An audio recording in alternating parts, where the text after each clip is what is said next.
नमस्कार, दीप्स किचन मराठीमध्ये मी दीपाली आपलं मनापासून स्वागत करते। चला तर मग आजच्या आपल्या रेसिपीला सुरुवात करूयात। आज मी तुम्हाला ओल्या नारळाची चटणी कशी करायची ती दाखवणार आहे। तर त्यासाठी आपल्याला काय साहित्य लागणार आहे ते आपण पाहूयात।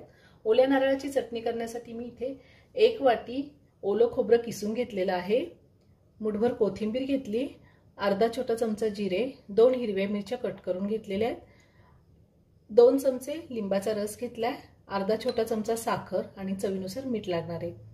हिरवी मिरची तुम्ही तुमच्या आवडीने कमी किंवा जास्त घेऊ शकता। सगळ्यात आधी आता आपण हे खोबरं, कोथिंबीर आणि हे सगळे जिन्नस एकत्र करून मिक्सरला फिरवून घेऊयात। आपण या चटणीमध्ये आलं लसणाचा वापर नाही केलेला। कोथिंबीर मी भरपूर घेतली, आवडत असेल तर थोडी पुदिन्याची पानं टाकली तरी छान लागतं। आता हे खोबरं काढून घेते मी।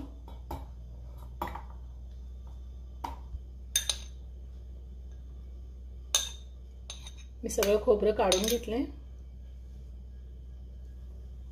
आता आपण यामध्ये जिरे घालूयात, हिरवी मिरची घालायची, साखर थोडीच घातली मी, तुम्हाला आवडत नसेल तर नाही घातली तरी चालेल। चवीनुसार मीठ घालायचे आणि लिंबाचा रस।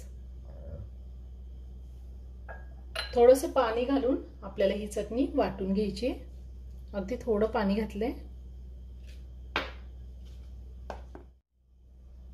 आपली चटणी वाटून झालेली आहे, आता ती मी काढून घेते।